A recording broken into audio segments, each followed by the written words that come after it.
Professor Muhammad Yunus, thank you very much for joining me. Very honored to have you in my program. You are pioneer, of course, banker to the poor, pioneer of Grameen Bank, providing microcredit, microfinance to people in Bangladesh. And right now you see how young generation have so much interest in social business.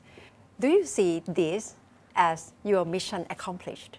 Well, I would say getting attention is important, but that doesn't mean mission is accomplished. Mission is getting traction, that yes, people are taking interest, and we see a whole new generation of young people getting involved in this. Yes, they believe in it, they see it, and they practice it. Then it's a mission is on the way to accomplishment. But I'm very hopeful. I'm very happy that the young people pay a lot more attention than they used to, and they see lots of things they need to do, which cannot be done under the present circumstances or present conceptual framework. And I pinpoint that the problem that we generated around the world is because of the formulation of the economic theory in the capitalist system. They went wrong in several occasions, and that blown up into creating many problems, like wealth concentration is a major issue right now. All the wealth of the world is concentrated in fewer hands. Bulk of the people have done anything, everything is held by few people, and it's getting worse. So I say this is a ticking time bomb. It can explode because people will be extremely unhappy at the bottom because they don't get anything, everything goes there. So how to address that, how to reverse that, how to stop the wealth concentration and reverse the wealth to come down rather than going up. So this is one issue. And the issue of unemployment, the issue of environmental problems and so on, you name it, health issues, health services are not available to people, and many other issues like that. That, of course, is 3 zeros in your new book, A World of 3-0, no poverty, no unemployment, and no carbon emissions. That's right. Why do you believe that 3 factors are really important for better future? Yeah, there are many, many problems that we have, but I chose 3 very important ones from my perspective. One is zero poverty. I always say that poverty should not belong to the civilized human being. It is not something part of a human being. It's artificially imposed on human being because of the mistakes we have made in our conceptualization and so on. I keep repeating that poverty is not created by poor people. Poverty is imposed on poor people by the system that we have built.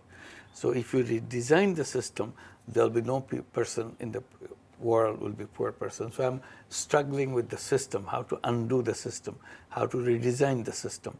I'm not trying to save every poor person, give them opportunity and so on, and the problem will be solved. Problem will not be solved as long as the system continues, because system always pumps up everything from the bottom to the top. So you cannot address that issue. So I'm saying let's make this happen to redesign the system. So for poverty, we have to see how the system can change it to let people take their responsibility and make this happen for themselves. Zero unemployment is the same way. I'm addressing the system. I said the problem of unemployment is created by the concept of employment, because capitalist system believes that everybody has to go and work for somebody else. I said this is a completely wrong thing. Human beings are not born to work for anybody. Human beings are complete by themselves. They are entrepreneurs, they are go-getters, they are problem solvers. So human beings should become entrepreneurs. That's their destiny, that's what they are. But the system has pushed them to work for somebody. So as a result, they give up their creative capacity. All human beings have unlimited creative capacity. But if you accept a job, that surrenders all your creative capacity. You don't need it in your job. In your job, you just have a slot to fit in. So I said, that's a shame that human being has been pushed into that direction. So I'm saying, if we accept that all human beings are entrepreneurs and design everything to make it happen, there will be no unemployment. Because I'm not looking for a job, how can I be unemployed? So I'm doing my own thing and so on. So that's a zero unemployment. Zero net carbon emission, of course, in order to save this planet, we have to get out of this. The more carbon we emit, the more quickly we will blow ourselves into disaster. So that's a third zero. So these are the 3 zeros which addresses the problem of the capitalist system. So if we have to address the system in a way, we create a new system. A new system, not dismantling the old system, by redesigning the old system. So in redesigning, we're saying that there'll be two kinds of business: business to make money, business to solve problem. So then we call it social business, conventional business and social business. If you have two businesses like that, then world will be a very different place. And instead of job seeking, we become entrepreneurs. Then we made the changes in the economic system. As a result, whole system has changed. The problem of wealth concentration will disappear, because if you have social business, it doesn't lead to wealth concentration. If you become entrepreneur, it doesn't lead to wealth concentration, because everybody is picking up their own wealth. So one or two guys on the top cannot build up everything for themselves. 3-0 are against conventional beliefs in capitalism. Absolutely. But yes. you are having your own way, your own model of capitalism. Yes, we are redesigning the capitalism. We are not throwing away capitalism. We are getting rid of all the things which went wrong in the capitalist system. So if you fix that, then capitalism become a new system. And instead of greed-based system, which we have now, all the world is greed-based. Instead of greed-based system, we become a system with human values, with compassion, with the fellow feelings, and so on. So we live without any wealth concentration, without unemployment and poverty. Why do you believe in power of entrepreneurs, especially in this era that people, especially young generation, have turned their course to be social entrepreneurs? Why do you believe in the power of being entrepreneurs and believe that it's the second nature in human beings? Human being basically is a creative being. That's the difference between animals and human being. Animals spend their lifetime repeating themselves every day, search for food. They search for food and survive another day, next day again they start searching for food. So this is their cycle. Human being is completely different. Taking food, finding food is not their full-time engagement. They have enormous creative capacity to do more than what any other animal, any other creature can do. So that's what the very special thing about the human being. But somehow, capitalist system misinterpreted that. They said, no, human being has to go and work for somebody else. I said, that is a misuse of the whole human possibilities and so on and so forth. So I said the human being should play the role of an entrepreneur and be creative and do things that he enjoys or she enjoys. Not because she has to survive, she has to go and work for somebody else. Working for somebody else for survival is not what human beings are all about. It fits into other species, not for human being. Human being is way beyond that. So I said human being, even for example, the word retirement. So I said that's also a concept coming from the old style economic theories and so on and so forth. Human beings never retire. I said human beings always creative. They remain creative until the last breath. So instead of saying retirement, where it says I have no work, I'm no good for anybody, I said that is damaging to human being. Human beings always active. So I wouldn't use the word retirement anymore. I said the whole word retirement should be retired. We don't need it. We should say phase one of my life. In the phase one of my life, I take care of myself, families, and so on and so forth.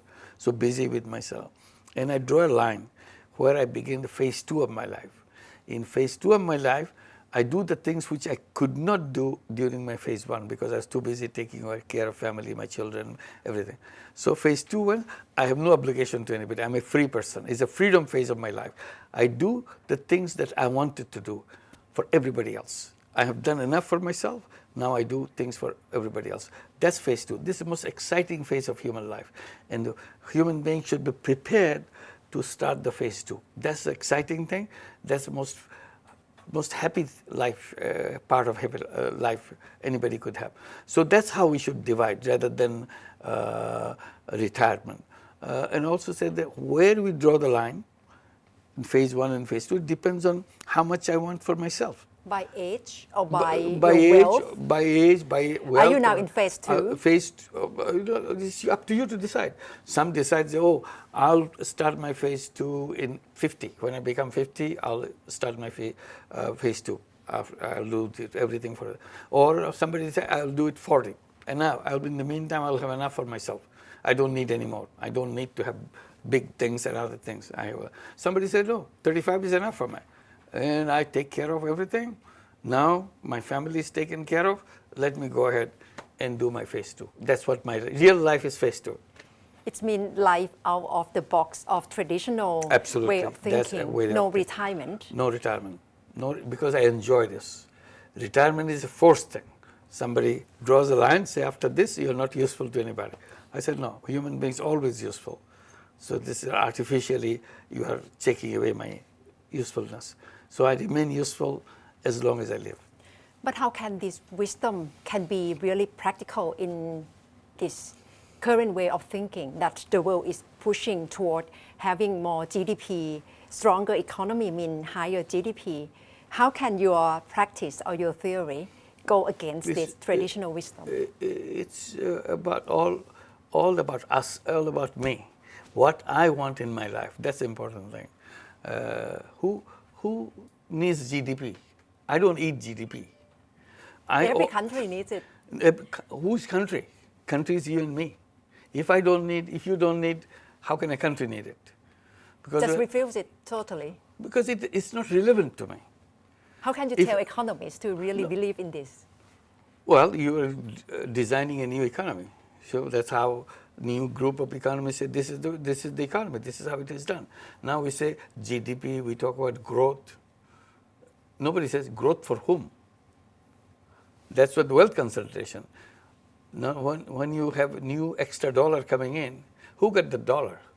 The guy on the top. I didn't get it, you didn't. So what's the difference to me to have that growth? Growth is for these people, the top becoming bigger and bigger and bigger. That's a growth. My life doesn't change.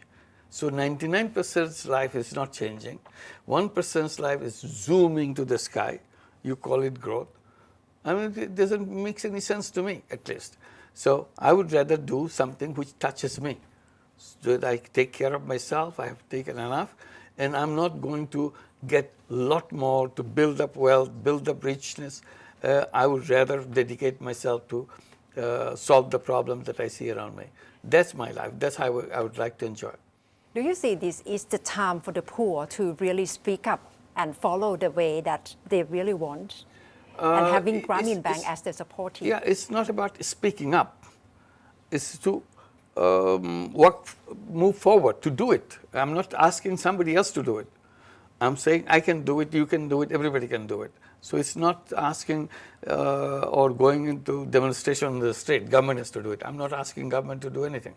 I'm saying if I'm doing this way, would you like to do this way? If you'd want to do this, if we all do it, system will change. So it's not about government legislation or decisions or government enforcement of anything. All I need to do in schools, in colleges, I'll be teaching things which are not taught now. Nobody teaches in the schools or colleges that there are two kinds of businesses. Business to make money, business to solve problems. So I will introduce that. There are two kinds of businesses. And you make your choices, which one you want. You want this or you want that. Or you can do both. You can have a money-making business and you can have problem-solving business at the same time. So you do that. So it's up to you to decide. All I'm doing is making it available as option in your curriculum, in your school, so that you know that it exists. And I'll teach in the schools that you can become a job seeker, so that when you go out, find a job, and that's your life. Or you can become a job creator, an entrepreneur. So and then it's your decision whether you want to be a job seeker or you want to be a job creator or an entrepreneur. So that's it. So I'm giving people option to decide. And my feeling is people will choose option to become entrepreneur. People will choose to do both money-making business and social business at the same time. And then as a result, the whole world will completely change. It's really possible to be social entrepreneur and to make money at the same time. Yes, indeed. Yes, indeed. Because I run two businesses. One business is just like any other business to make money. And there's another business, I solve the problem of healthcare of the people without making money for myself. No money at all. But it's run as a business. I cover the cost and so on, and profit is plowed back into it. I get my investment money back, as the social business describes. and I can do both. I'm making money at the same time I run. So, but I cannot do it both in the same business. These will be two separate businesses. In Thailand, with the late King philosophy of sufficiency economy, what do you see the similarities with your 3-0 theories? Very much similar what I said about the retirement, or phase 1 and phase 2. What is being said, sufficiency, meaning I'm sufficient. That phase 1. Phase 2, I'm doing it for others, not for me anymore. I have enough for myself. I have taken care of myself. So that's a sufficiency. So one has to have a limit of sufficiency. What is sufficient for me? Well, I can be very greedy. I want everything with my whole life, and I have a stack of money for myself, and it will never be enough for me, so I will never have sufficiency. Sufficiency is I have a decent life.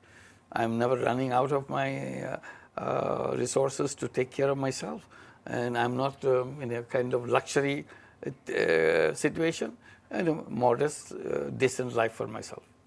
And then rest of my life is to dedicate to change the world. With the growth of AI, digital economy, or robotic employment, do you see the future? Are you optimistic with the future? What's your take? I'm very depressing.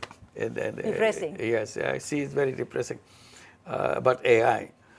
Because AI, artificial intelligence, is replacing people by bringing artificial intelligence and robotics and all this stuff. So the economy will be taken up by the artificial intelligence, and people will not be working. They will become unemployed. Where do they go? Today, there's a mass of unemployed young people. In some countries, 20%, 30%, 40%, 50%, you name it, as youth unemployment. On top of it, people who are already employed, they will be out of employment because it's taken up by robots and artificial intelligence. So if that happens, what happens to people?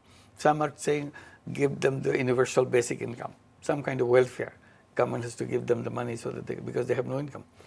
I said that's very disgraceful for a human being to be on the dole, on the mercy of other people. So all the problem is created by artificial intelligence.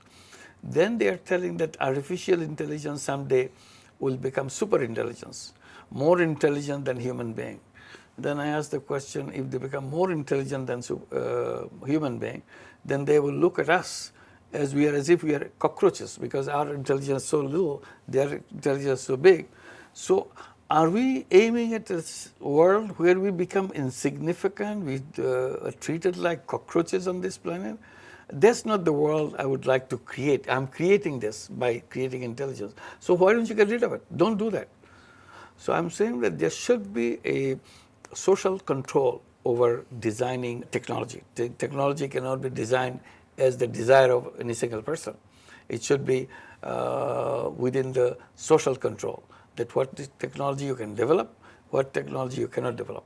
If the technology is harmful to people, you cannot develop it. Destructive technology cannot be developed. If it is good for people, of course you can develop. If it is for healthcare, of course you can.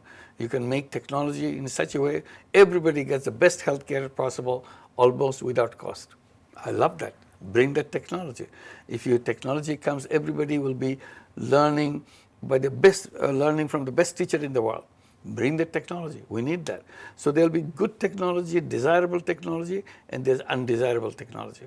So we should be eliminating the harmful technology and seeking the creative power into the technology which is good for human being. So I think artificial intelligence, I think, is a wrong technology. If that's the way it's going, replacing human being and becoming super intelligence and so on and so forth. Thank you very much, Professor, for joining me.